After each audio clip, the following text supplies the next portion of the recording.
Look, I'm not saying that lawns did 9/11 per se, but they definitely, no pun intended, laid the groundwork for the hatred. Yes. Here's the thing. If you have a lawn, you're a terrorist. My words, not yours.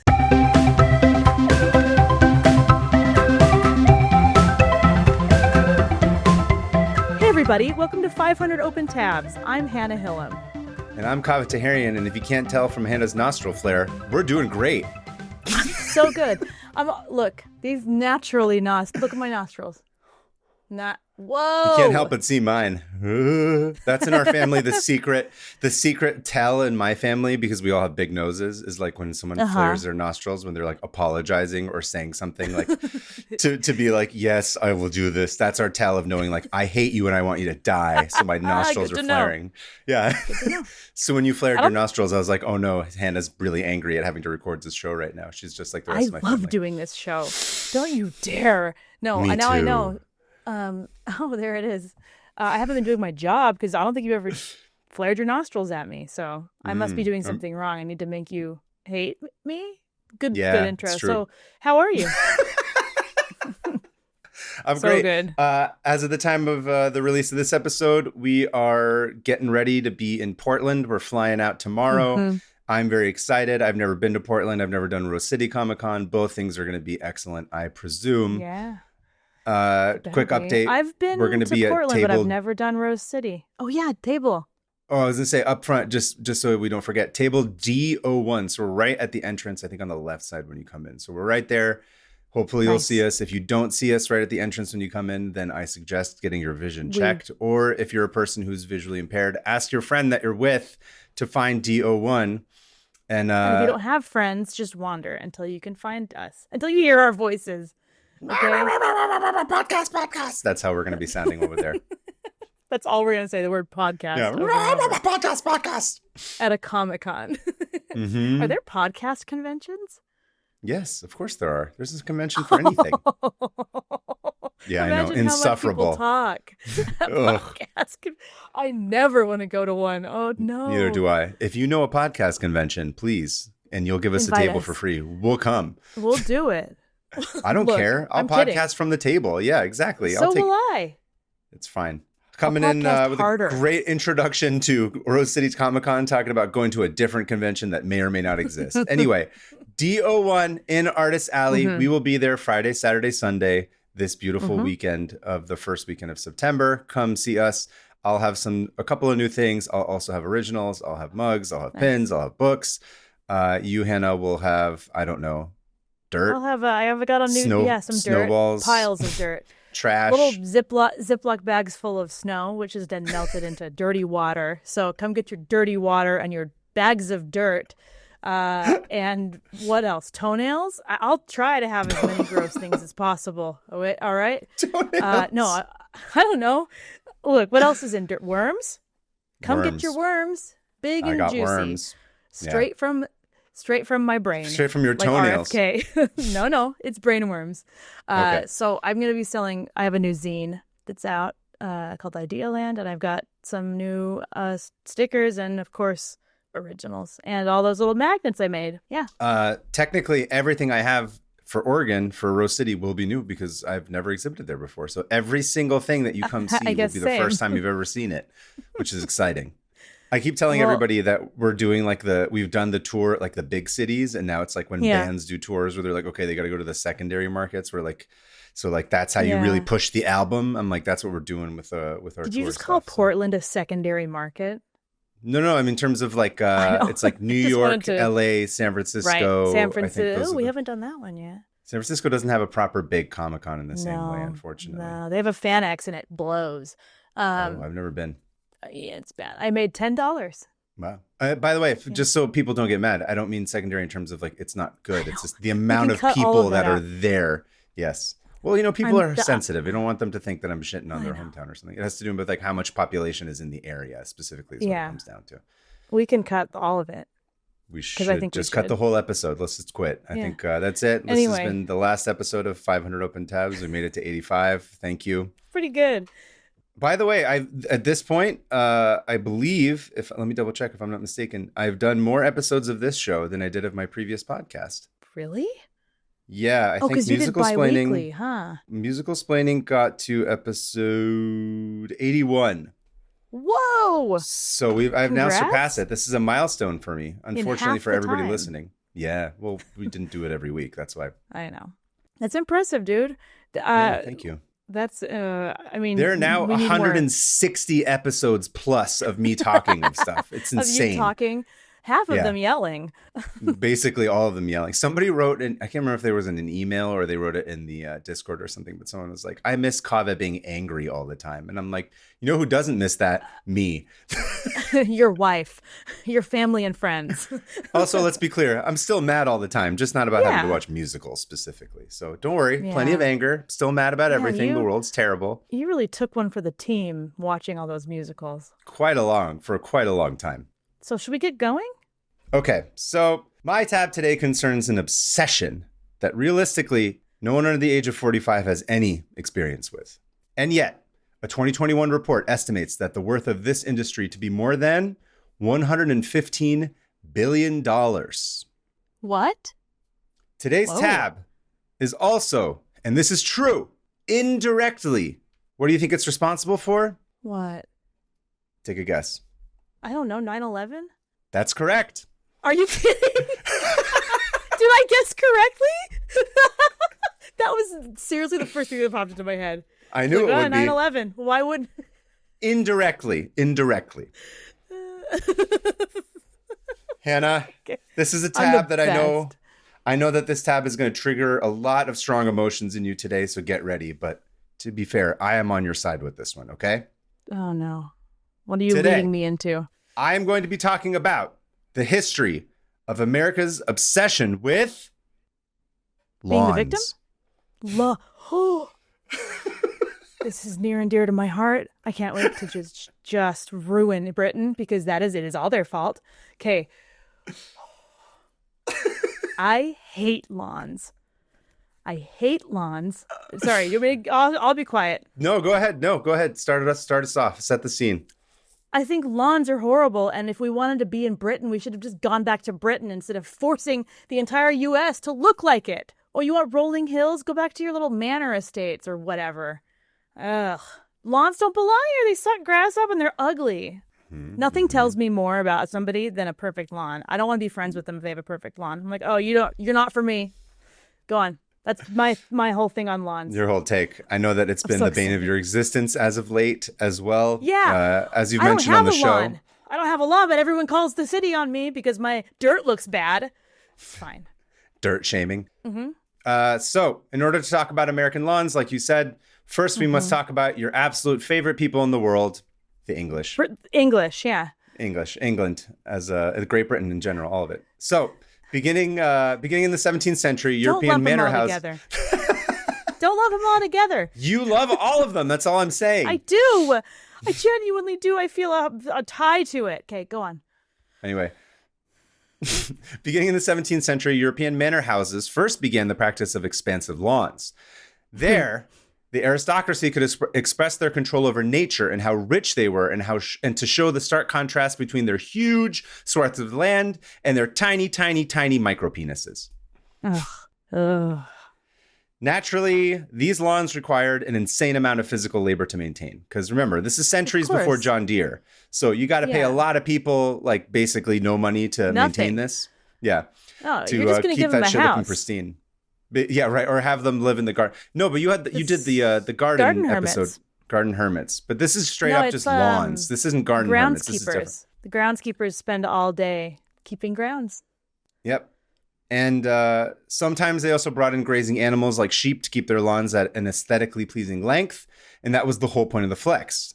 This was in contrast to a garden, which was like colorful and filled with life. This shit was just like, look how trim this grass is and how empty everything is. Just like my soul. I'm rich. Hate it. Yeah, dude, okay, I'm going to let you talk. I hate lawns so much. I can't hold it in. Did you know how much I hated lawns already? Yes, that's why I decided to like really lean into this tab because I thought you'd get a good reaction. Ruining the world. If I see a lawn again, get a life. Get a Get a hobby. If I see a lawn again, you're not going to be able to avoid it. Dude, I have to go on walks, and I'm like, why this is here? We are in the Mediterranean climate, and we have lawns when you could have like beautiful bushes and flowers and everything. Why do you have lawns? Get over it. You're not even on the lawn. You're just sitting there to look like a status symbol. What are you, English? Nope, you're American. I'll get into all of that. Continue. So when your people left on the Mayflower to come to America, they were met with a totally different landscape. I hate that I had someone on there. It's annoying. He did fall in. Mayflower, I'm on the Mayflower. Anyway, when your people did that, when your ancestor swam from the middle of the Atlantic Ocean to the new world, yeah, he went out in a storm like an idiot and should have died, but he fell in, and they're like, "Let's get him back. Let's get him back and bring him." Glad they did. When they came here, when my ancestors came here and started ruining a different country, Yeah, then when they got here, the landscape was very different because it had already been greatly altered by Native Americans for the purposes of hunting and fishing. And in New England, the grasses were mostly annuals like broom straw, wild rye, marsh grass, and they had a lower nutritional value than that of the grasses of northwestern Europe. And I love wild rye. We just planted some. Do you really? Yeah. Oh, look at you, taking it back. I like it. And so when the settlers let all their cattle and sheep and all that shit loose, these native grasses disappeared because they just ate everything. And then a bunch of animals died following those first winters from starvation or from eating like just random poisonous plants because they were desperate. And suffice it to say, this was not going to work for the colonizers because livestock was going to be, it's clutch. It's very important for them surviving in the New World. And you can't just like, what are you going to do? Adapt to your surroundings? That's crazy talk. No way. You're going to force nature to bend to you and your culture. Yes. Not just nature, but other people as well. Yeah. Well, yeah. Well, of course. All of it. Yeah. It needs to succumb to me. And so they started importing grass and clover seeds from back home. But at the ports, the dump site for ships got mixed up with a bunch of other stuff like weeds from being in contact with shit, like actual shit, like manure. Oh, yeah. And by 1672, 22 European species of weeds had taken up residence around Massachusetts Bay. Jeez. So Guinea grass and Bermuda grass from Africa spread throughout the South. And Kentucky bluegrass, which despite its name, hailed from Europe and Middle East, spread through the Appalachian Mountains and Midwest. That's right. The number one Boeing sexual boy boss of American grasses isn't even from this country. It's an immigrant. Whole groups of people named themselves after that grass. Bluegrass? Kentucky bluegrass. Just. Okay. You wanted me to get enraged today. Great. You've done it. Listen. Yeah, you hear that, Ice? Time for you to go kidnap Kentucky bluegrass and send it to like a secret prison somewhere because it's not from this country, in France, quote unquote. Or something. In France, yeah. Okay, here's another thing I'm going to yell about for a minute, and I'm going to do it calmly because I want to keep my cool. Before the aristocrats in the 1600s came in and started cutting down all the forests in England, that entire island was covered in forest and many different plants. Like, they didn't just ruin this country, they ruined their own. Yeah, no, they imported the ruining to every other country that they went to specifically. Exactly. They killed all their native animals. They killed all of their native plants. They at the king's orders, those rolling hills should be covered in forests, and they're not. And they're trying to rewild it right now, which means they're bringing back like certain like wolves and foxes and boars. Yeah, anyway, we talked about this on, I don't remember when, a long time ago on some episode. I do remember you talking about rewilding. Maybe it was wolves. Was it the Peter Stump episode? Maybe. Yeah, I think it was. Well, it just don't down with monarchs. Okay, I agree. That's the problem. That's the problem. Is the wealthy always? Screw them. Down with monarchs. Anyway, so in the West, grasses that originated in the Mediterranean took root as Spanish soldiers and missionaries settled there. In California and stuff. Obviously, the climate's very different. And then, after all that, the great American insecurity really began to flourish because visitors from Europe would come to America and then they'd go home and they'd clown on America for having a bunch of like shitty dirt yards with like chickens everywhere. And also they put like ranch dressing on everything and they leaned on things. They were like, oh yeah, Americans are just like trashy and terrible and basically like all the upper crust Yankees were like, oh hell no, we're sophisticated as shit and we got to nip that in the bud. We're not having any of it. That's the most insecure thing I've ever heard. This whole thing is about insecurity. We just wanted everyone to like us? Not just to like us, but to think that because we're a new country that we're sophisticated and cool and just as important as the rest of you. Great. A lot of things make sense right now. Yeah. And American diplomats and like rich people who would go to Europe, they would come back from Europe with what they would call lawn envy. Lawn envy? Uh-huh. Is that what they're calling it now? Yeah. They'd forgotten how fresh and fly all those lawns watered with Marmite looked like. Beautiful. You know who the biggest perpetrators of this were? The Founding Fathers? Jefferson and Washington. They were super butthurt. Jefferson's such a little... Even George Washington himself, they were like, oh. So they had to flex like even my harder lawn. about their lawns. We hate the country that wants to have better lawns. We want to, what is it called? We want independence from the country we like love so much. Like, what is this? You want to be English and you want their lawns? I thought you wanted to be America. I thought you wanted to be independent. Dump tea in the harbor. Dump lawns in the harbor. Yeah, dump lawns in the harbor. I love it. So soon, lawns began to appear on the landscape of America's grand homes, including none other than the White House itself, the whitest of all houses. I've talked about how if it were truly based on actual Roman architecture, it'd be like painted in garish colors because that's what they used to do. I don't know. You said Roman and I checked out. I know. But I'm the sure Romans you did say used that to at some paint point. all their stuff in like bright, horrible little colors. I do know that, about the statues yeah. and stuff in particular. And then it's worn off. Same with the buildings. Yeah. God, it just looked like Vegas, basically. Vegas probably looks closer to Rome now than... Probably. Yeah. I'm gonna stop interrupting you. Please continue. No, it's okay. Anyway, so the White House has got it, and suddenly American lawns, they're bigger, they're better. They got hot dogs and fireworks and school shootings. USA! USA!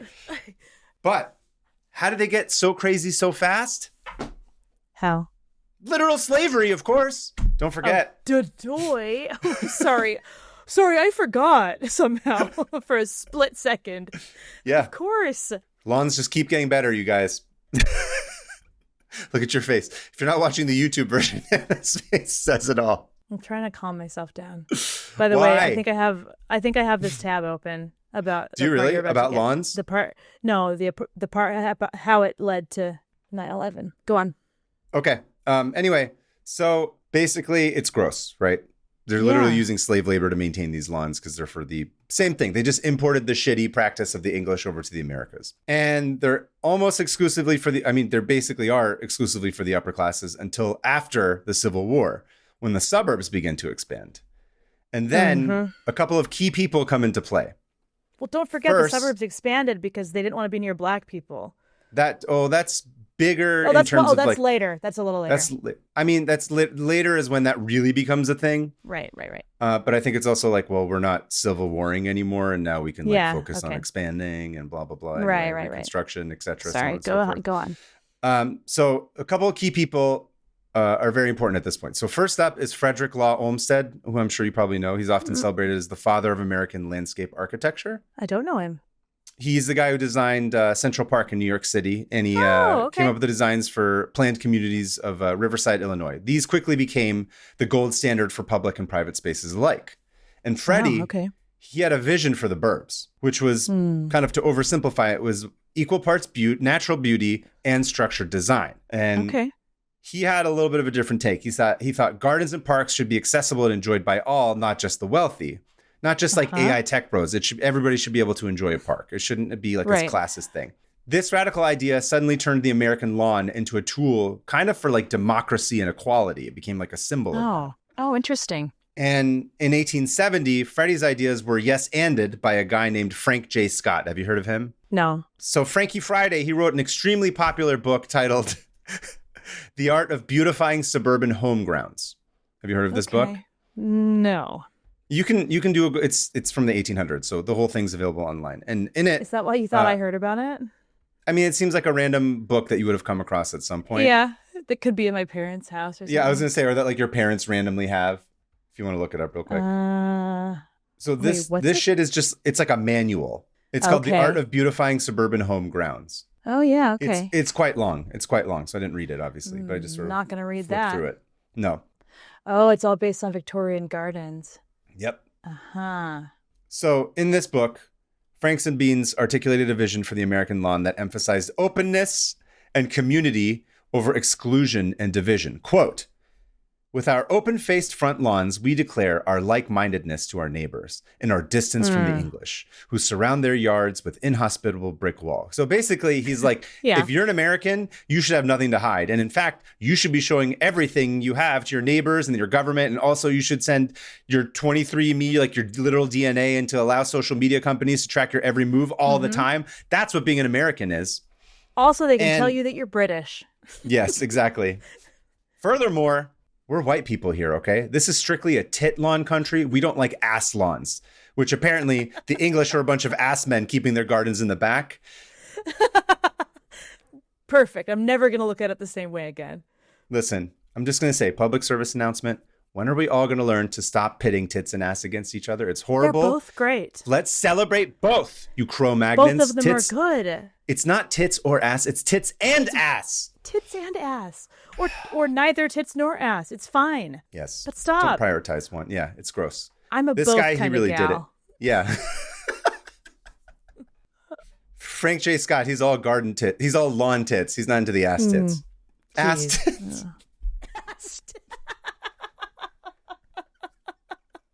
I'd love to draw that. Ass lawn. That's what I was trying to say. It's but like when I drew arm is. tits.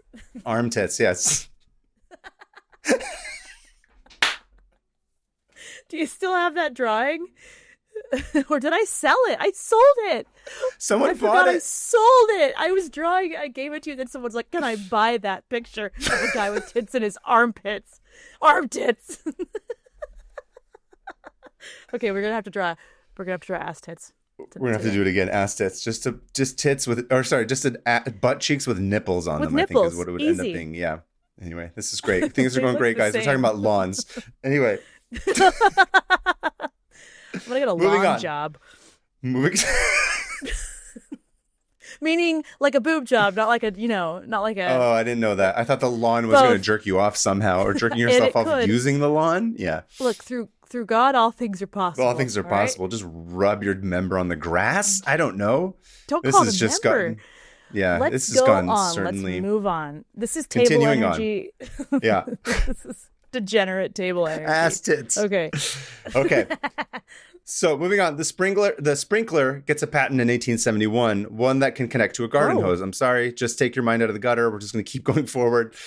Just going everywhere, all over the lawn. No way. Put your mind back into the church. That sprinkler is not edge assisting. No, not at all. It's Please never edging. Put me in the ground. End me. So after this, the lawn care industry is essentially born, and then now there's real money to be made. And that's when the bullshit of advertising starts to come in. Because people start printing these trade cards of how cool and rich and American you can be by buying like lawnmowers, which had recently made their way to the United States. And you've probably seen some of this kind of stuff, I'm sure. But I'll send you a couple pictures of them. Okay. I've seen a bunch of like ads in old National Geographics for lawn care. So this is... Oh, yeah. Oh, hold up. How come... Okay. So I might do a tab on this later, but essentially it's like the birth of, it was like half, they didn't used to print ads in magazines as much as, it was like half business card, half ad. Oh, interesting. Look at that. Those are kind of cool. They're really cool. I will say, I don't know why I had to use one of those growing up, by the way. Our lawnmower was just one of those push ones. Of course you had one from the 1800s. I'm not surprised. Was it lead? Probably. Yeah. Wow, look at all this. I can help mama. This ringer turns so easy. Oh, that's not a lawnmower. Excelsior side wheel mower. And she's just like, look at me. I'm just mowing my lawn. This basically is like the 1800s equivalent of like a Kardashian mowing their own lawn, which is like, of course, these people are never going to touch anything or do blue collar work like this. Look how rich she is. She's mowing her own gigantic lawn. So if you look at the other one I sent you with the compilation of all of them, there's people playing, what is it, croquet in the background? Croquet. In the bottom left, clipper mower. Uh-huh. And it looks like they're putting their 15-year-old daughter to work mowing the lawn. Yeah. Which, of course, she's never worked in her life, I'm sure. Well, the reason the reason they're putting women in here is they're pretty much saying it's easy enough for a woman to use. So, that's probably true. Anyway, so these ads start making it like a whole thing. And, Don Draper, he's just yucking it up all the way to the bank, whoever the equivalent of that madman was in the 1800s. There's so many. There's so many of them. And this keeps going. And soon enough, what do we have? Cars and trains. Oh, right. Cars and trains come. And that becomes a thing.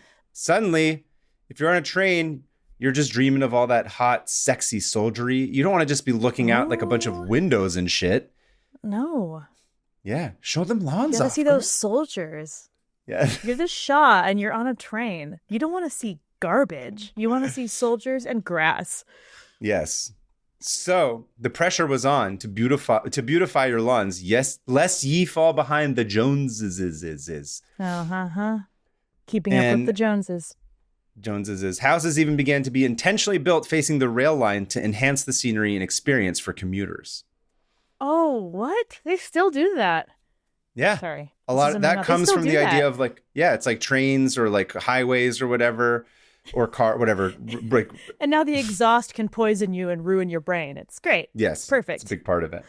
But so it's like, it just becomes this weird, like, not voyeur, what's the opposite of exhibitionist thing. Yeah.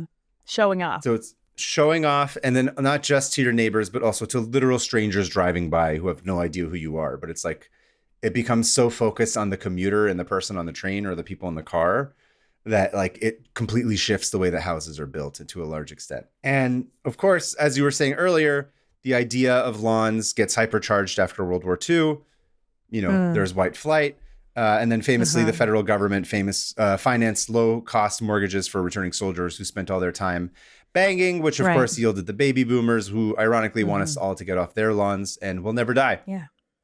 And why won't they die? They won't die. And lawns, they continue to just be a complete and total menace. The non-native grass saturated in herbicides pollutes our air and water, a complete lack of important biodiversity, invasive plants, fascist HOAs. I mean, the list is endless.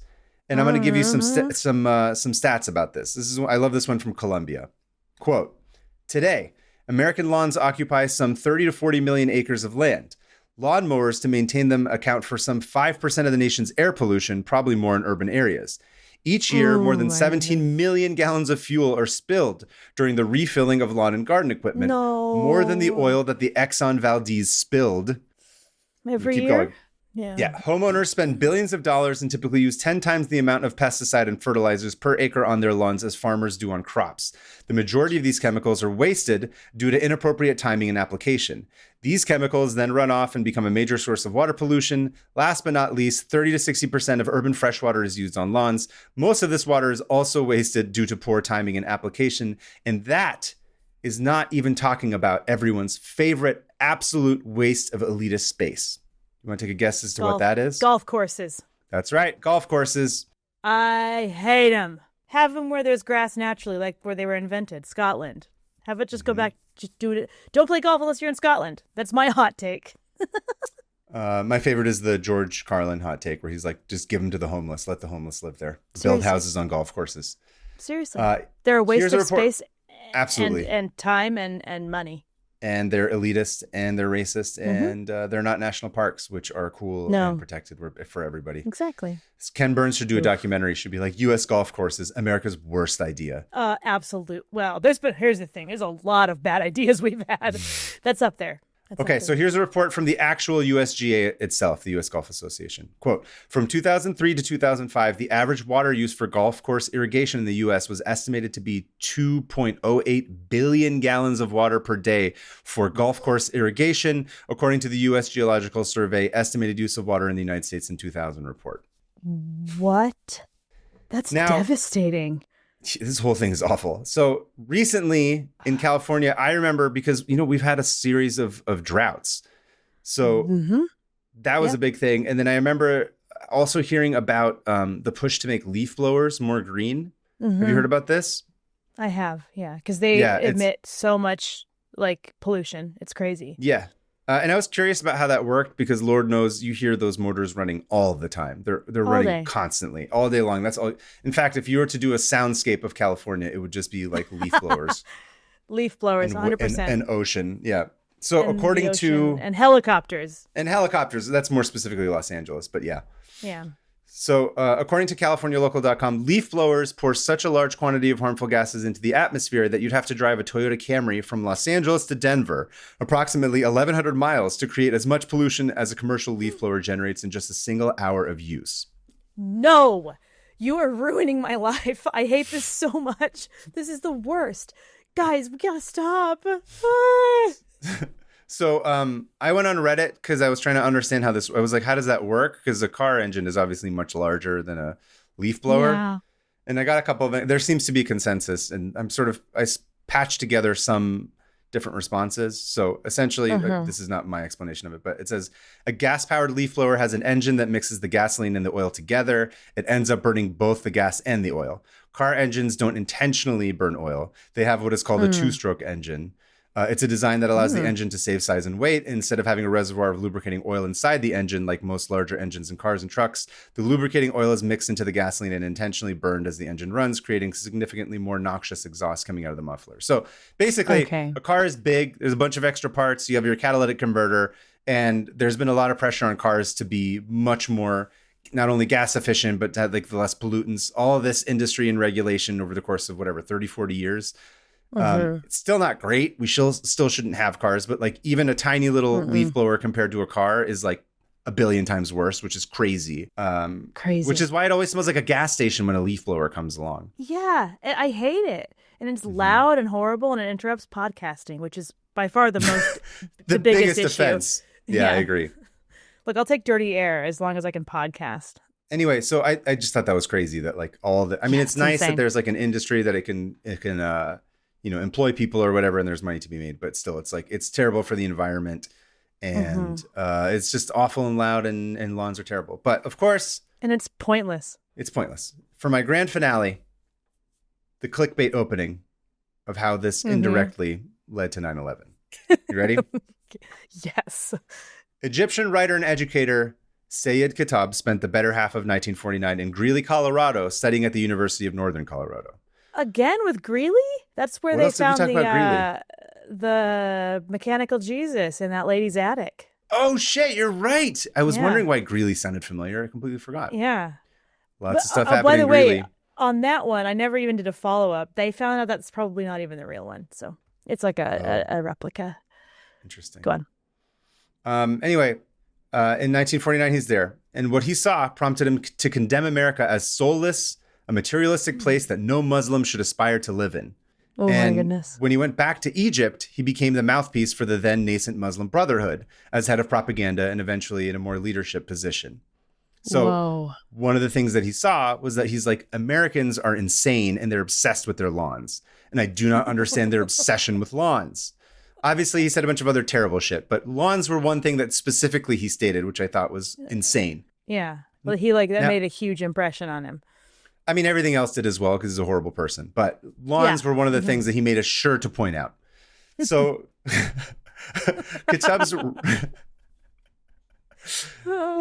Kitab's writings would later become the theoretical basis for many radical Islamic groups of today. Among his avid readers and followers was a man named Ayman al-Zawahiri, who, if you remember your history, was second in command of al-Qaeda under the main man himself, Osama bin Laden. He was among the chief architects of 9/11. And after bin Laden was killed in 2011, al-Zawahiri took over as leader until his assassination in 2022. So, look, I'm not saying that lawns did 9/11 per se. But they definitely, no pun intended, laid the groundwork for the hatred. Yes. Here's the thing. If you have a lawn, you're a terrorist. My words, not yours. Whoa. Dude. Clearly, that's like domino effects. I know. It's not. Like, listen, clearly, just to be clear, this man's insane and he would have wanted to kill a lot of people and was looking for any justification to do it. We don't need to clarify that. Obviously, people know. But I do think it's interesting that he specifically states that Americans have an almost holy worship of their lawns. And he was like confounded by that in particular. And it could be added for the long list of things that they hated us for anyway. So it's not necessarily, but. Yes. No. I like the phrase, lawns caused 9/11. Who knows what terrible future terrorist attack is going to happen as a result of keeping your lawns. Right. Maybe we should marginalize lawns at the airport. Have you ever thought about that? Oh, yeah. Take them into the secret room. Bring out the rubber glove and feel them up. Oh. horrible. Dude, I'm laughing. It's so horrible. Go on. Anyway, so Americans can definitely use some constructive criticism about how important a lawn should be in regards to like overall spiritual health. Mm-hmm. Spiritual health. I don't know. Anyway, but yeah, generally speaking, your lawns are stupid and they're wasteful, and HOAs are the devil. Everyone should die and probably will ultimately in the end. But like, yeah, I don't like it. I don't like them. No. I think it's like weird and voyeuristic and creepy, and like a backyard is fine. Like that's your own little private thing. But like the idea of like the exhibitionist part of it and the pressure for it, I think is like really, and considering I couldn't believe how much money is spent and how much water is spent and how many of the resources are spent, and like the complete misuse and mismanagement of water and of chemicals and of gasoline. Like, it's just, I get the whole like, oh, we're Americans, you should be able to have whatever and like plot your plot of land, etc. and so on and so forth. But like, I don't know how you learn all of this and you're like, yeah, I definitely want a front lawn. Idiot. Right. Also, like, if you want to be patriotic, then don't do it. How about that? Let's go that far. Let's go. We don't want to be like the British. Here's the thing is that you don't need one. I don't have a lawn. There's not a single blade of grass on my property. I don't have a home. Yeah, okay. And it's not on the property that I rent. And I live in a neighborhood full of people with lawns that are very braggy about them and very always out there making them look good. They're boring. They're boring and they're a waste of space and time and water. And you just said this, but I'm going to say it all again, okay? HOAs are evil, and I almost did a tab on them 2 weeks ago. And I got so angry that I was like, not going to do a tab on HOAs, because guess what? There's nothing to learn besides they're evil and they were rooted in racism from the very beginning. Mm-hmm. The very first HOA was in Pasadena, and it was whites only. So take from that what you will. But like, you don't need, like, get native plants. It's the best thing you can do. Take care of everyone's mad about like being performative or like whatever online. The real threat are front lawns. Seriously. That's the performative bullshit that's literally destroying the environment and costing 100%. Billions of dollars. Ugh. Man.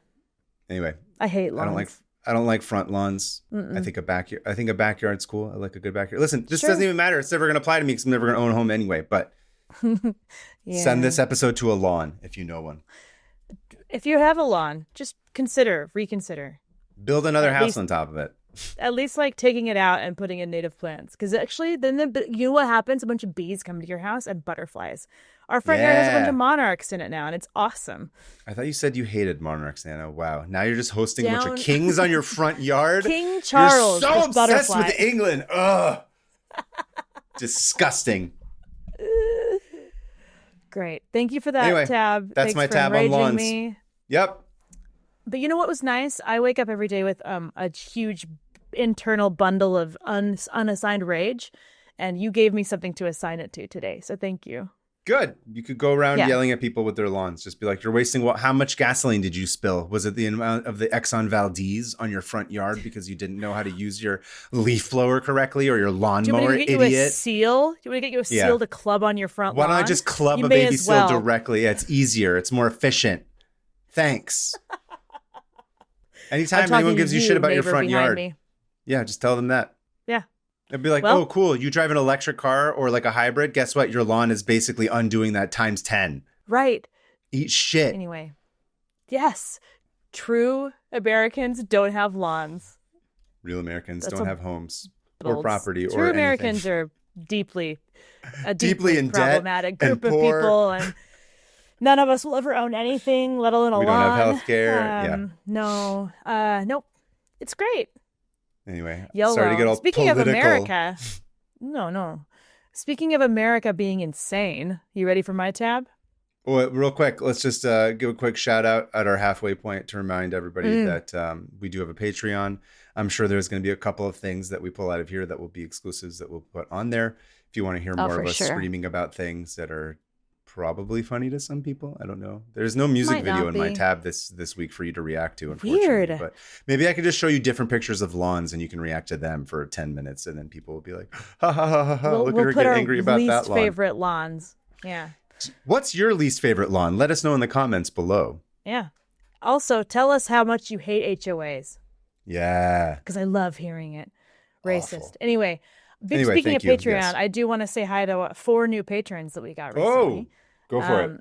We've got Paul. What's up, Paul? We got Lily. We've got Veronica, which I'm pretty sure is the Veronica that we met. Our friend Veronica, yeah. And we got Maeve, who has written in multiple times. Hey, shout out to everybody. Thank you guys for joining. Thank you. You could be using that money on lawns, but instead you're using it to help us fund the Patreon, and we appreciate that because you're not only saving the environment, you're also saving your friends. And exactly, from themselves. And I promise, from a lot of things. We really deeply appreciate any financial help we can get. We deeply appreciate any financial support if you can give it. We do this podcast because we love it, but also it helps to never know how to say this. Just execute me. Yep. It helps us execute Hannah. How about this? If you want to throw money our way, we won't say no. Yeah. Thank you. Thumbs up. Anyway, thank you for the ad break. But Hannah, what have you got for us this week? What's your tab about? Please don't tell me it's about how much you love lawns. No, it's about something. It's about Oregon, actually. Oh, right. Nice. I chose to do a Portland-ish based tab to celebrate the fact that we are in Portland right now. And I had the impossible... Glad one of us did. I know. Well, that was like with Chicago. I totally didn't. And then you did. So it worked. Because we keep forgetting to discuss this in advance. And then we're like, oh, right. That's what We don't talk. Just kidding. We talk every day. Okay. So I had a really hard time picking a character from Oregon history because Oregon is filled with insane people. Yeah. I knew that they were quirky, but like there's something in the water in Oregon it's exploded whale bits. It's the corpses of whales that explode on their beaches. Something is wrong. And by wrong, I mean right. So from socialist communes to underground thief rings to riverboat brothels, there was a guy who would just live in the forest naked to prove that he could. He was like a 1910s built Bear Grylls. There were mayors in legal battles with their own cities over land they stole. There's snake oil salesman, a guy who sold soap full of money and then tried to like get people to buy his soap, like a Willy Wonka, but for soap, and a huge, even bigger liar. Soap full of money? Like there's just loose change inside of a soap bar? I guess. Look up That's Soapy. Weird. Oh, I don't even remember his name, but his nickname was Soapy. Joe. Seriously, I was like, you're doing a soap racket in Oregon? All right. But people fell for it, and he was like the soap Willy Wonka. So I was even going to do that one, but I was like, too many people have covered it, so go find that. All of this intrigued me, right? And I got paralyzed by it, so I figured, what's the main through line of all of this? It's crime. Oh, right. Wild West crime at its purest concentration. Yeah. There is no watered down Wild West crime in Oregon. It's all just pure. So legit. Nobody better encapsulates the outlaw culture of the Wild West, and specifically Oregon in the 1800s, better than Bill Miner. All right? We got Billy Miner. Billy Miner. I'm going to send you a picture of Bill Miner because this guy. The second son. To the Majors. So there was Bill Major, then Bill Minor, then Bill Major, then Bill Major. It's a terrible musical theory joke. Cool. He looks like a guy with a hat and a mustache. There's nothing extraordinary about him. Nothing. Except he was known by a lot of things to the point where we don't really know his actual name. Kind of. We might. Bill Minor. Or we might not. Well, that's what he went by. He was a pro at stagecoach holdups in the 1860s through 80s, mostly Wells Fargo bank stagecoaches. Yeah. He was Eat called shit, the Wells Fargo. Hell yeah. He was called the Gentleman Bandit due to his calm, kind voice as he robbed you. So he would thank you for your time. He'd say good day. He'd take your money and say, I hope you have a good evening. Goodbye. Listen, manners will get you a long, long way, you guys. It's the basic decency that a lot of people don't have anymore. He was genuinely super kind to everyone he robbed, which honestly threw them off more than it would have if he had a gun to their face. Yeah. They're like, what is this man so nice? He's so charming and nice. Oh, my money is gone. Yeah. He was seen as he gave me a thank you card after he robbed me. Well, sometimes he'd even be like, you know what? I'll give you some money back. Here you go. To make it feel like sorry about that. An exchange, a fair exchange. I'm being generous after I've robbed you. Look at me. I'm nice. He was seen as a kind of Robin Hood type character, stealing from corporations and giving to the poor, giving people jobs. He was a socialist, or he claimed he was, but he deeply enjoyed and loved indulging in the high life when he had extra money. That's a misconception of socialist. Socialist doesn't mean that you don't like the finer things. No. It just means that people shouldn't be dying on the street. Yeah, right. Everyone should have access to nice things. That's all they're saying. It's literally like, hey, we should all be able to live comfortably. Everyone should enjoy a nice cigar. Yep. Wouldn't that be cool? See, unlike him, I consider myself a socialist, but I love being garbage. That's your version of like a nice cigar. Is trash. Eating dirt and what did you say earlier? Like Ziploc bags filled with melted Ziploc bags snowballs. Full of melted snow. Yeah. Yeah. Drink it. So he also refused to kill a man and claimed he had never done so. Sort of like a Gold Rush era Batman. Exactly. Yeah. He spent 33 of his 65 years on Earth behind bars with his longest. Yeah, that's what you get for not killing people. There's witnesses. Yeah. With his longest stint for 20 years in San Quentin. Damn. In San Quentin. Yeah, in the queue, as they called it. Meaning he was in line to go? No, they just call it the queue, but yeah, pretty much in line to die. No. He was all over the place and committed crimes as far away as Australia, allegedly, or maybe he didn't.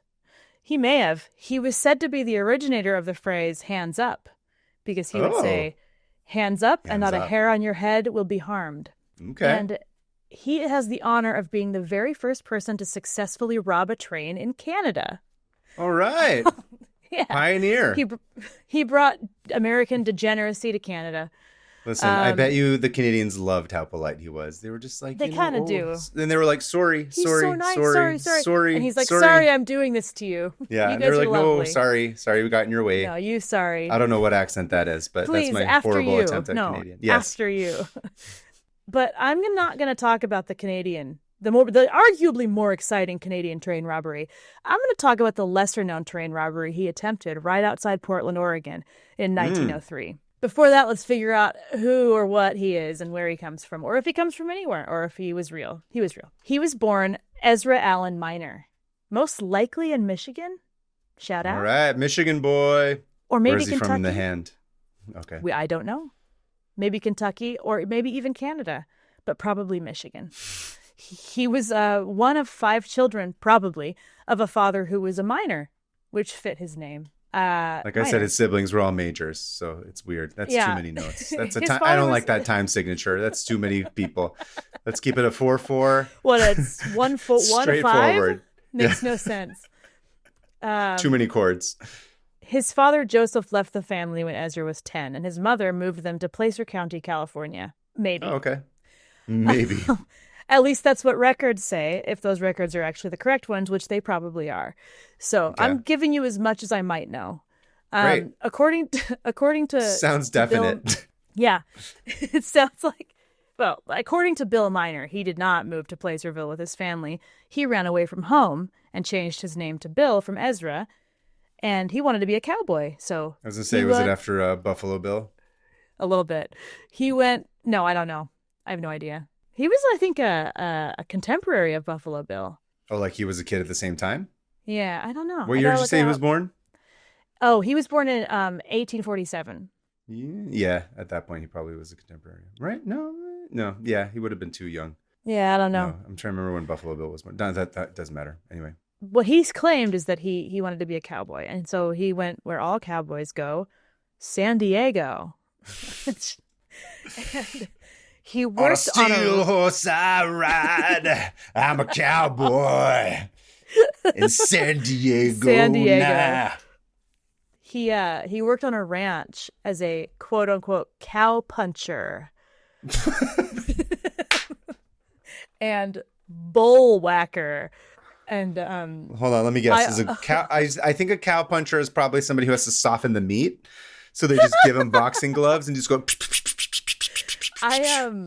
So he beat the meat is what you're saying. He was a professional meat beater. He beat that meat. I didn't look it up because I liked imagining him just punching cows. So to this moment, I still don't know what there, it is. Mr. Miner. Welcome to San Diego. This is your company issued boxing gloves. Sorry, it's still a little bit bloody from the previous guy, but it don't matter. It's the 1880s. We've never heard of washing your hands. Yeah, what you got here is a fine bovine. Yeah. You got a fine bovine who's about ready to come to steak. But what you're going to need you to do is go ahead and start here at the ribs, work your way down to the genitals, until finally you got to make your final knockout KO punch in the face. See you in 13 days. Well, we'll have some beans for you at the end. He punched the cows faster than anyone. No, I don't know. I don't know what he did, but he was a cow puncher. He also claims that he won $100 from the infamous evil General George Wright, who was famous for terrorizing Native Americans, by riding untouched through Apache-infested lands to the Gila River in Arizona to deliver an important message to another general. But he probably didn't, because Apaches didn't live in California, and it would have been impossible to ride that far and then back in a day, which he claimed. Either way, whatever happened, he ended up delivering messages on horseback for people. And this is kind of where he started being like, oh, I like money. Money's pretty great. I love that people give me money. Oh, I like money, though. Yeah. You like money, too? Oh, my God. This is getting scary. Anyway, Haven't that's the seen. Whole thing in that movie. Someday I'll watch everything. No, you won't. Break by both my legs. I'll have to watch everything in the hospital. Even then. No, you won't. I know. I would just I want to die. I can't. You'll just close your eyes out of spite. That was another story I almost did from Oregon, where a murderer, he pretended to be in a coma for 2 years, like Buster Bluth. That's kind of awesome. Yeah. So he's a delivery pigeon. He was a delivery pigeon. Yeah. And he was real fast. And that's when he was like, this money's awesome. But he loved making money, but not as much as he loved spending it, which then presented a problem because he couldn't make money as fast as he wanted to spend it. So he decided to start stealing. Welcome to America, bro. Yeah.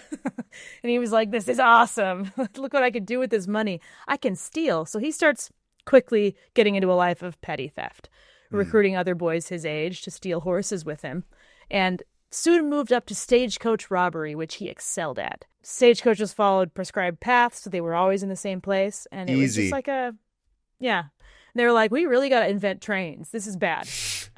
In his 20s, he joined up with 2 other bandits named William Harrington and Alkali Jim. I don't know Alkali Jim? Alkali That's an awesome Jim. name. Why is there not a water named Alkali Jim? I feel like that would sell very well. I bet there is. There's water with alkali in it. Jim put it there himself. Oh, I wonder what his real name is. I didn't want to look it up because I just love the name Alkali Jim. Everyone has crazy names. Everyone's just Jim and Bill. Jim, Bill. Yeah, it's true. There's one guy here named Jim James or James James.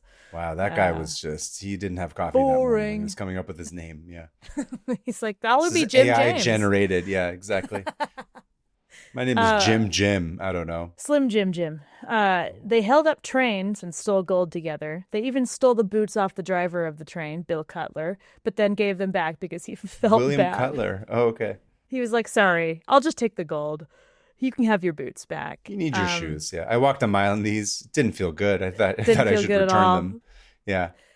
But he didn't feel bad enough to not steal the $2,600 worth of gold from the guy's train. So it's gold. They were you caught. Gotta steal it. Yeah. I know. It was the gold rush. Literally, the gold rush was happening. They were caught, and he began his long life of being in and out of jail. This time, first time ever was San Quentin, and he served 9 years. Damn. And when he was released in 1880, he went to live with his sister in Colorado Springs. He tried to go straight, but apparently did not last long, could not handle it. And he was soon teaming up with the Pond brothers. The Pond brothers? Yeah. Stealing mail sacks from stagecoaches and scoring a bunch of money from them. So he's just opening letters. No, all I heard was mail sacks. And then it took me a second to realize what you were talking about. Nuts. They just kept stealing nut sacks, coin purses. So in one mail sack, they scored $4,000. Somebody was just mailing $4,000? Yeah. That back then, it was Idiots. like, we don't know how to transfer money. You know who would have never done that? Mark Twain. Who? Oh, never. He would Dude, have Mark known Twain better. he was up and doing stuff, by the way. Anyway, so they got away with all that money and they ran and they're like, this is awesome. We got to change our names. So they changed their names to another form of like Bill or whatever. Now he's Bill Major. No, he's Bill Morgan. No, he's Bill Lydian. He is Bill. Bill. I'm going to move on. I'm going to move on. I'm not going to. They were caught and then they escaped again. And then the townspeople ended up catching the Pond brothers, lynching them, and tying them up in front of the jail to warn everybody not to do it. And so Bill Miner was like, thank goodness, phew, already on to the next thing. Yeah. Then he says he went to London, but he probably didn't. He also said he toured Europe and hung out with desert bandits in Turkey, but there's no record of that. He claims he went to Africa and almost held up a diamond train. Hold on. Just for the sake of playing devil's advocate, what would have been the record that said that he hung out with, like, would you say desert rats in Turkey? Desert bandits? Desert bandits. So a lot would of there times... have been an article written about it being like, oh, local man shows up to Turkey to hang out? Like, there's no like phone tracking them. Yeah. The time frames are really slim. And so everything he says he did, the travel time, they figured out how long it would take to get there. And then all the ship logs, none of his aliases were on any of the ship logs. Those ship logs are the big ones that ship they would logs know are if he big. went somewhere Yeah. specifically. Okay, good to know. Yeah, so I don't think they have any record of him going here. Doesn't mean he didn't, but you can't he prove did tell an a lot of unprovable, stories. but yeah, okay, sure. Yeah, he was known to really tell a lot of stories because it was kind of what kept him mysterious. So he says he hung out in Turkey. He says he tried to rob a diamond train in Africa and then thought better of it when he saw how beefy the guards were. And he was like, oh, no way. Look at all this soldiery showing up on this train. Then he probably didn't go to South America, although he claims he did and was involved in gun running before getting homesick for the West and returning. So upon his return, of course, he immediately robbed a stagecoach and got caught. And he was captured after stealing $4,000 from Wells Fargo and sentenced to 25 years in San Quentin. Damn. We're gonna fast forward here because Wells Fargo was like, that was money that we were going to claim on our taxes of new accounts that had been opened. It wasn't for you to steal. It was for or a us great to corporation. steal. Yeah, exactly. Look it We're up. gonna fast. It's the thing that they did. Oh yeah, Sorry, absolutely. Yeah. No, Wells Fargo is pure evil. Yeah. Yep. We're going to fast forward here because I want to get to the part about Portland and not talk about him being in jail, but I'm sure he had a jail experience. So let's fast forward from 1881 to 1901 when he was released after 20 years. He got out 5 years early. That's a long time. Still very polite, still very much himself. The world he was released into had changed drastically. Yeah. Nobody used stagecoaches anymore. The banks had upped their security by using armored train cars, and gun technology was super advanced with new styles of machine guns and pistols being readily available to anyone who wanted them. So he comes out and he's just like, everyone has cell phones. You know, one of those things where... He's Brooks coming out, in Shawshank Redemption. He's just like, the world put itself in a damn hurry the whole time. For real, though, he's like, what are these trains? I mean, I knew there were trains before, but look at these ones. They're fast and they're everywhere. Also, now being a cowboy is not cool anymore. It's not. Like, all those highway bandits were all dead, all of his old buddies, all of his old friends. And he comes out and he is like, this sucks. Yeah. Now what? At that point, he was in his mid-50s. And he was probably So he became a stockbroker. He's like, how else do I steal money from people? I'll join Wells Fargo. I'll become a banker. Become a professional theft. If only. But this guy doesn't have the attention span for any of that. So he felt daunted by the passage of time and advancement of technology, like we all do every day. Yeah, every day. So he was like, I may as well just go straight. I'm going to go to Washington State and live with my sister. And so he does. And he gets work in the oyster beds, which apparently that's what people did. Okay. He did this for a couple of years, trying to become an honest man, so he says. Story goes he could barely stand it. And making an honest living was an absolute torture for him. I don't think that would be fun. That seems like one of the worst jobs you could have gotten, to be like an honest man. Just go smell and hang out with a bunch of smelly oysters all day. That sounds terrible. Crack them open. Ugh. I don't think I could do that. He found himself getting antsy and ready to rob again. And he was like, I got to do something. Then his friend from San Quentin that he met in jail, a counterfeiter by the name, are you ready? Yeah. By the name of Gay Harshman. Gay Harshman. Gay Harshman. Gay Harshman. Was living in Gobel, Oregon at the time, about 40 miles northwest of Portland, working at a sawmill. And Gay Harshman is like, buddy, I want to rob a train. Yeah. And it's, how different could it be from stagecoaches, besides in every Easy. way? Yeah. And Combustible Bill engine. Miner was like, absolutely, exactly. Bill Miner was like, get me out of these oyster beds. I am going to rob a train. He's like, I don't even care. I'll just go stand in front of it and have me run over. I'm so sick of these goddamn oysters. Just kill me.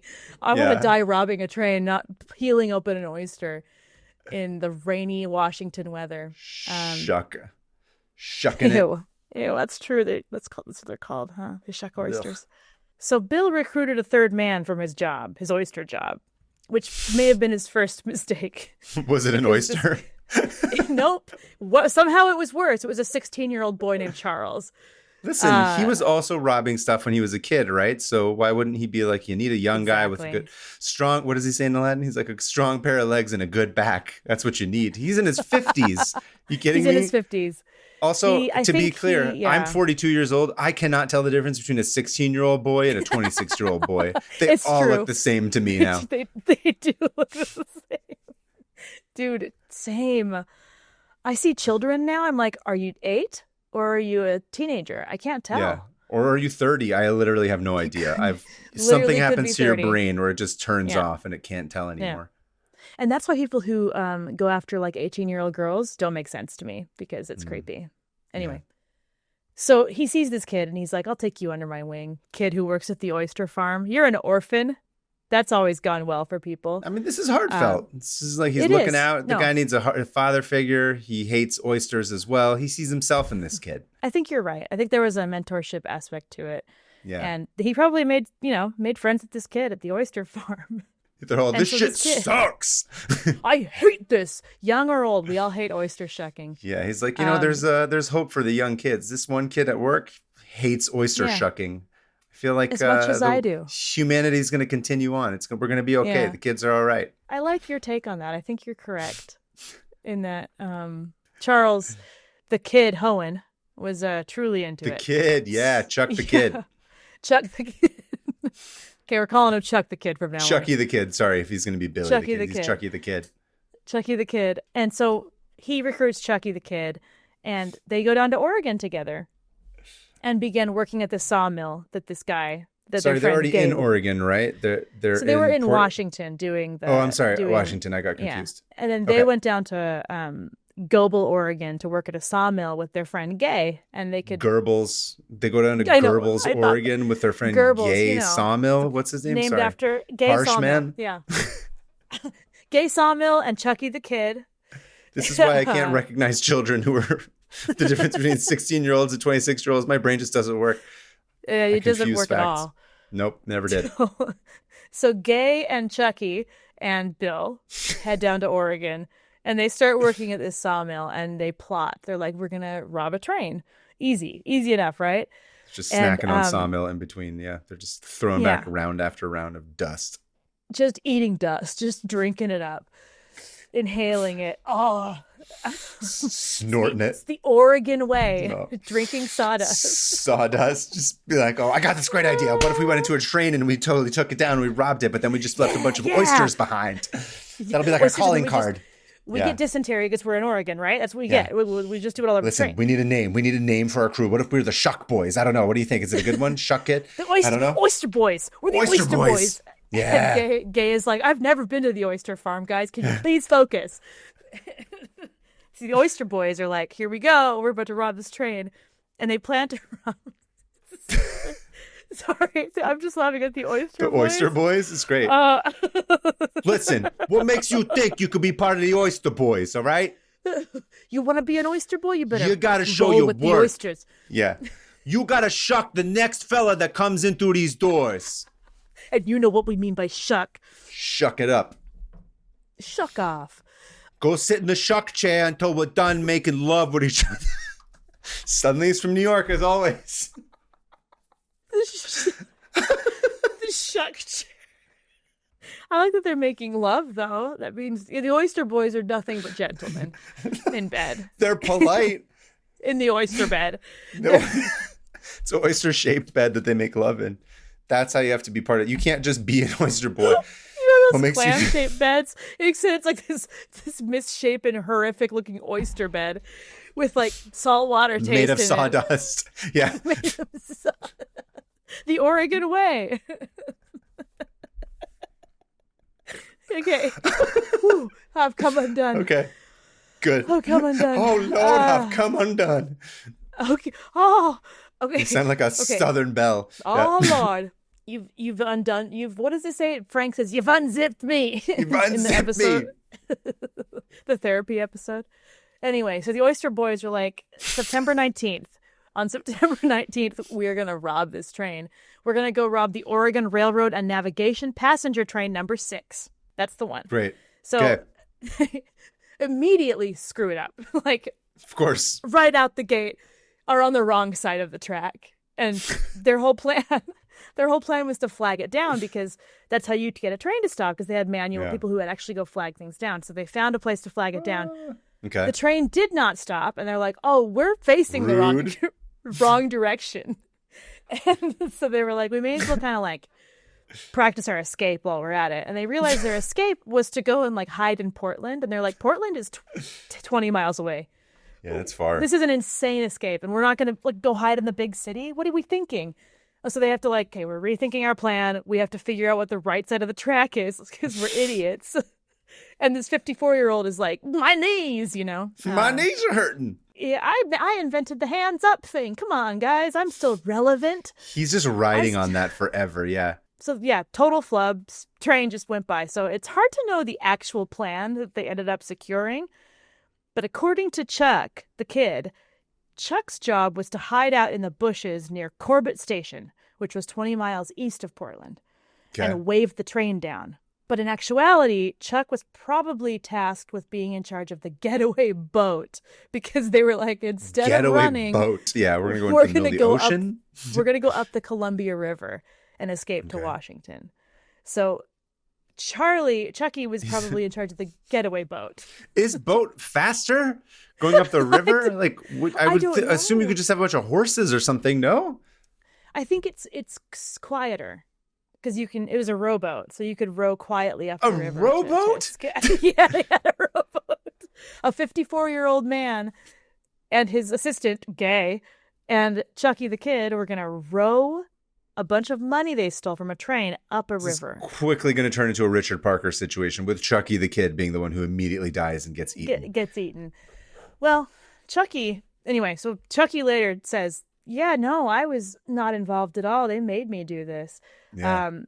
So Charlie the kid was tasked with hanging out in the rowboat on the river in the getaway drowned boat. by accident. If he falls in and just gets tangled in some weeds. Oh no! Oops! No! Yeah. Shit.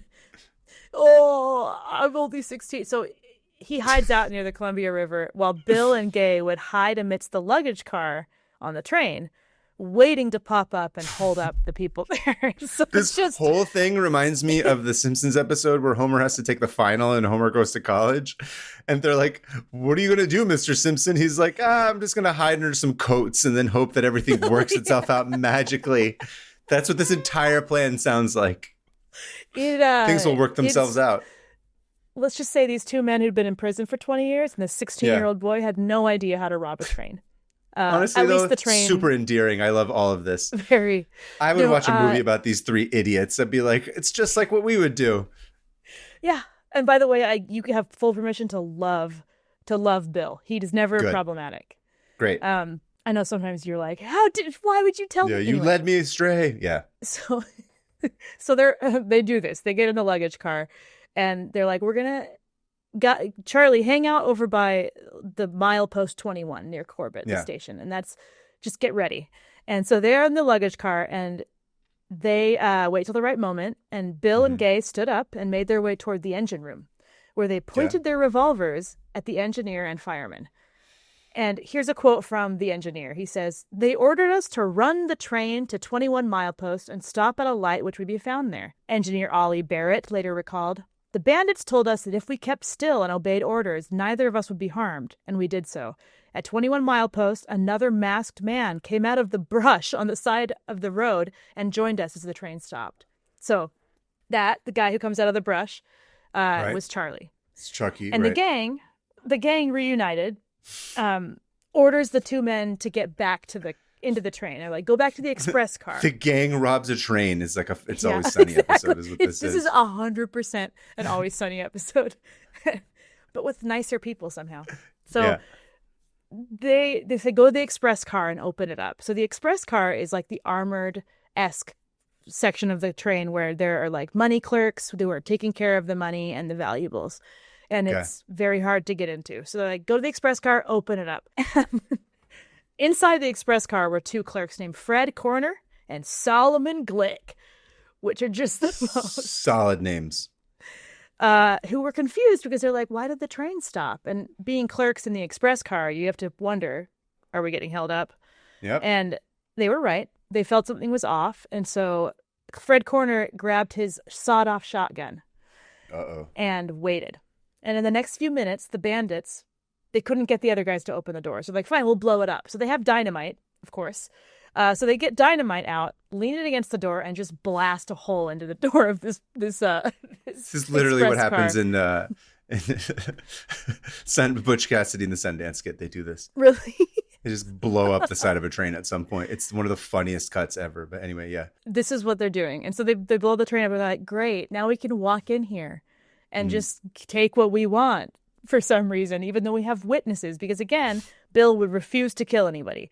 And Gay was like, just let me kill them. And he's like, nope. Just let me kill one. Just one person. One person. And this is why he went to prison so much. Because he was just like, no, I have morals. It's like, he went to prison because he didn't kill anyone. And they're like, this is America, first of all. You're not allowed. We can't have you be you didn't kill enough people. You're an embarrassment to this country. Kill this man right now. Do you even have a lawn? Yeah. How big is your lawn? Ew. Wow. Disgusting. Lawn envy. Wow. Lawn V. Lawn V. So, but little did they know that within the explosion, Fred Corner was slowly coming out of the shadows with his sawed-off shotgun. And he points it straight at Gay Harshman's head and pulls the trigger. Oh, no. Buckshot, don't worry. Insane that he lives. He lives. So Buckshot showers his head and Harshman goes down. And Charles the Kid and Bill immediately are like, nope, we're out. So they both book it, hop down out of the train. Safety first. Nice. Yes. And they're like, that guy's dead. We got to go. So they train and they're shooting into the night after them with his sawed-off shotgun, which is not a long-range weapon. And they leap into the boat and they start to paddle. And they quickly realize I forgot. They're in the rowboat. They're like, that didn't go as planned. Row your boat gently down the stream. As they hear screams and yells. Yeah. So they figured, like, okay, we can't be together. We have to split up. So they split up. We can't be together. It's never going to work out.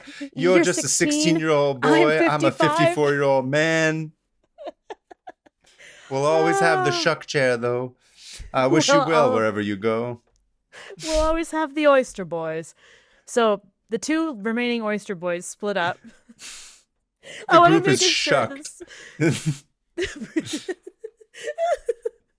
So the Oyster Boys leave, and so they split up. But then Harshman doesn't die. He fully lives. He within a few days is like sitting up and talking. He's and just of course waking up with like a bunch of birds like flying around his head with like cuckoo signs. He's like, whoa. Whoa.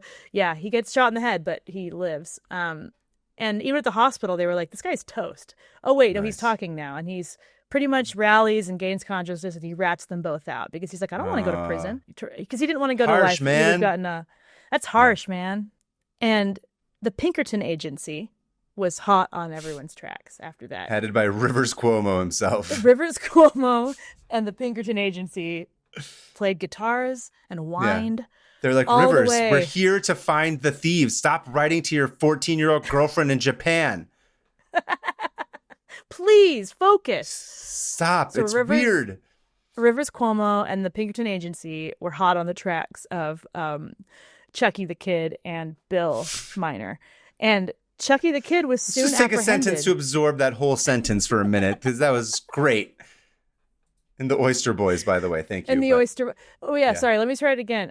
Rivers Cuomo and his Pinkerton boys were hot on the tail of the remaining Oyster Boys. So Chucky the Kid... that should be his new band. Rivers Cuomo and the Oyster Boys. Oyster Boys? That would be pretty cool. Charlie the Kid was soon apprehended in his home of Equality Colony, Oregon. What? So there's a place called Equality Colony? So I looked it up, and it was a socialist colony of like people who wanted to turn the entire world socialist. So it was like this a commune? Mm-hmm. It was what is a commune. The difference between a colony and a commune exactly? I've never looked into this.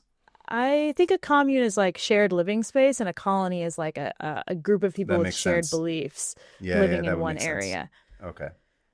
I'm guessing, but no, that seems right to me. That sounds right. He grew up in this colony, and apparently, like a lot of socialists would go in and out. Like there's some famous socialists who were involved in this, and at this point, it was very much waning. It was about to kind of collapse in a few years, and they arrest him. He's working on another sawmill or something, and he claimed he was forced into the whole thing, and that he was just a dumb kid after all. And they were like, "I don't." Yeah. That doesn't matter at that point. Actually, he's not the minor. Bill Miner is the minor. But he's the underage person. Yeah. So the two youngest men get caught, and the 55-year-old man disappears. Bill Miner disappears. He says he went and bought himself a nice outfit. And this is the first thing you got to do once you're done merrily rowboating up the stream into Washington. Here's a escape boat. I need a tuxedo. Sorry. No, seriously, he's going to go into Portland and buy a nice outfit. And he tried to pretend he was like a rich man. And he says he went to Missouri and pretended to be a rich California gentleman. But we don't really know where he went. I love that. I love that for him, though. That's great. Me too. But then the next time we hear from him, he's in Canada robbing another train. Oh. So, and it's successful this time. He's learned from his mistakes. Canadians are way more polite. That's why, yeah. They're like, please, sir, blow the doors off of this car. Actually, I'll just open them for you. Yeah, exactly. Here, have extra money. So they found a bloody jacket of his at his sister's house that the Pinkerton agents had. That's all they had of him. And I went and read all the newspaper articles on their hunt and how they just did not. They finally figured out who it was, and they're like, we don't know where he is.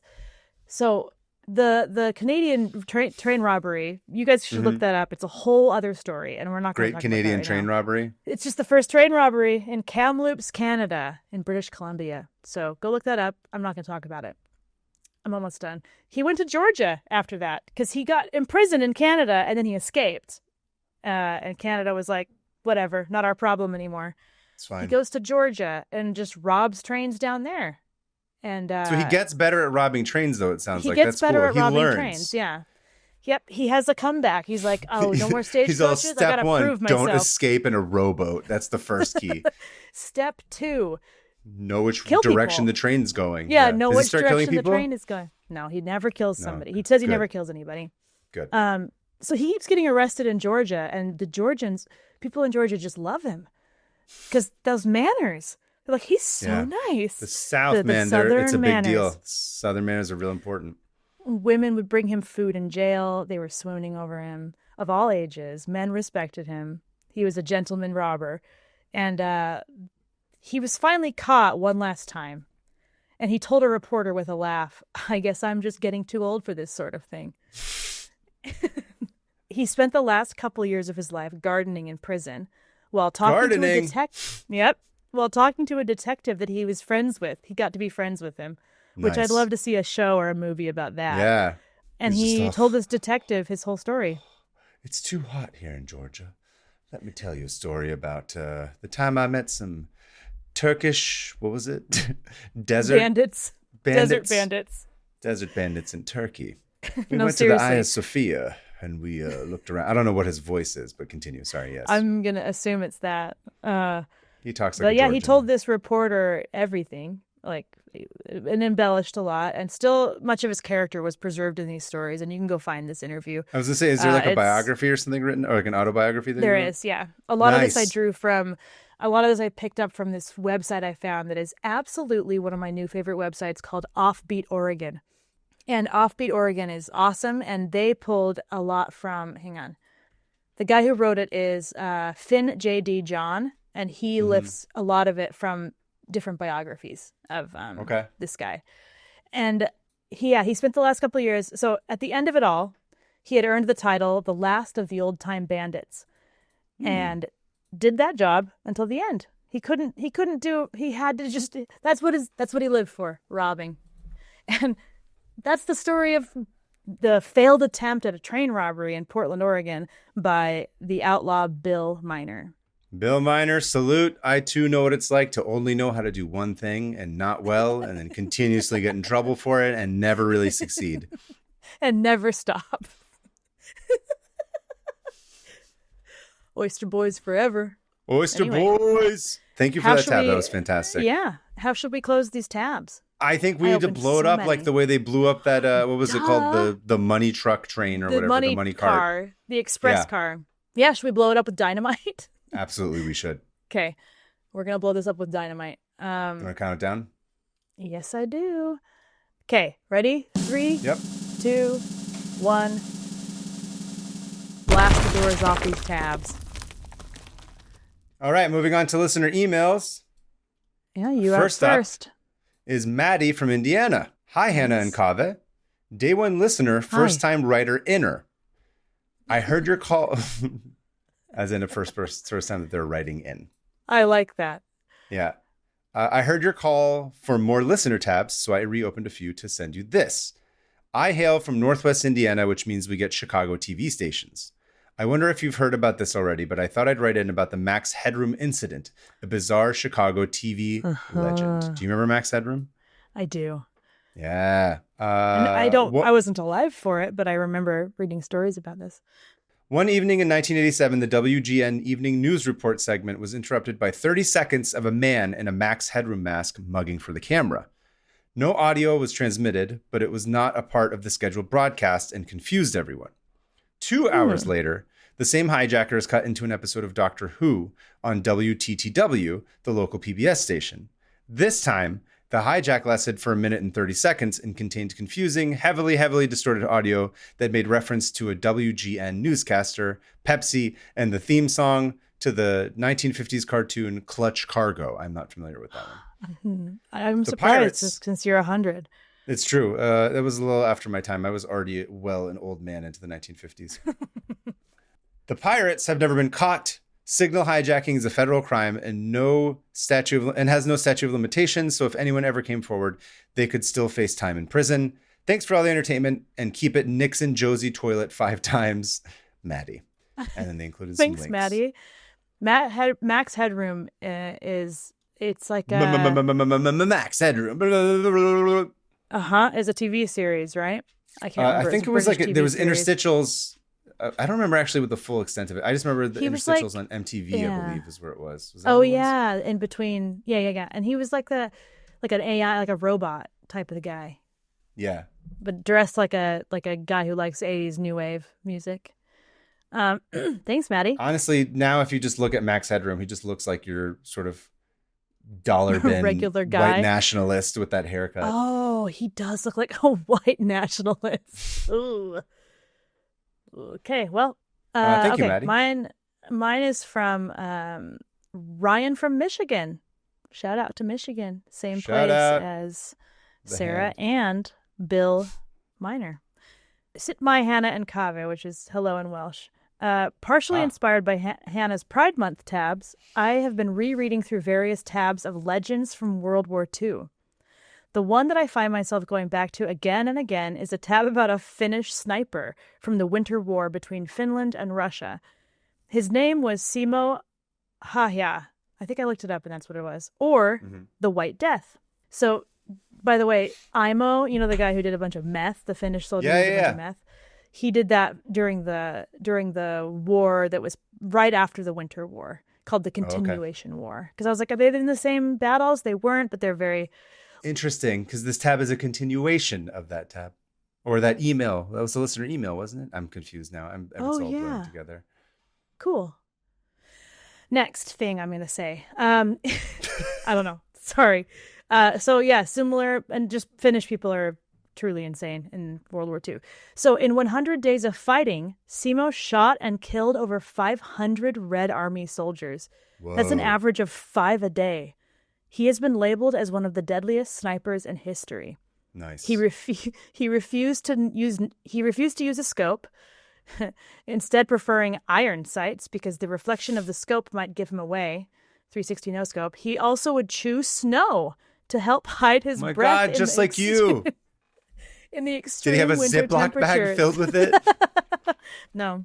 He doesn't know how to do a boutique snow selling business. So he would chew snow to help his breath stay cold and not so they wouldn't be able to see his breath in the winter temperatures. He was also a skilled cross-country skier, allowing him to move around the countryside quickly, repositioning frequently.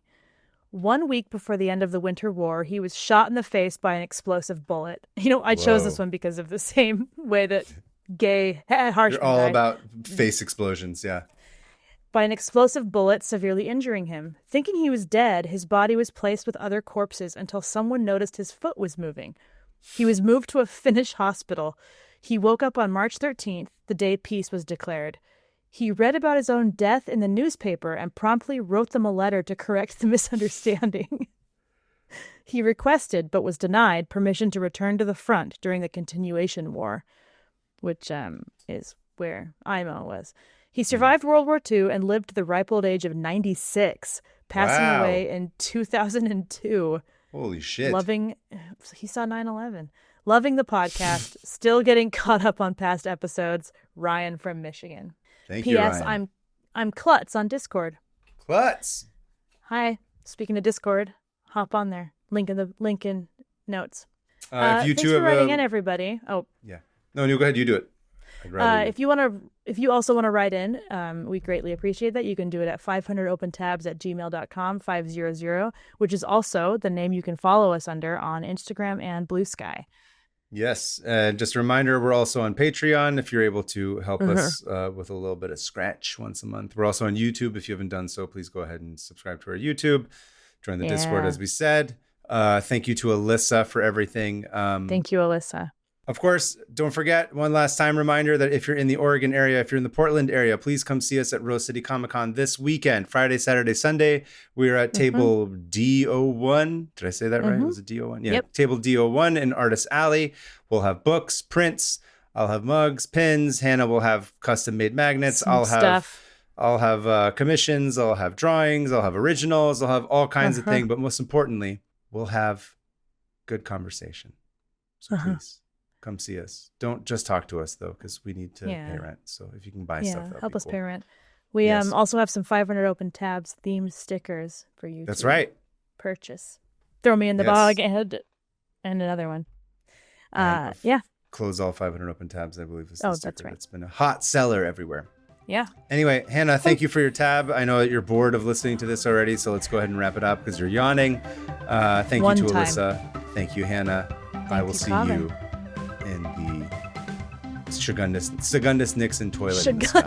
Segundus. I will see you at the shucking chair. At the shuck chair with the Oyster Boys. Yeah, I'll see you at the Segundus Nixon shuck chair with the Oyster Boys. Segundus Nixon shuck chair in the sky. Shuck Gundus Nixon. Oh, great. Bye. Bye.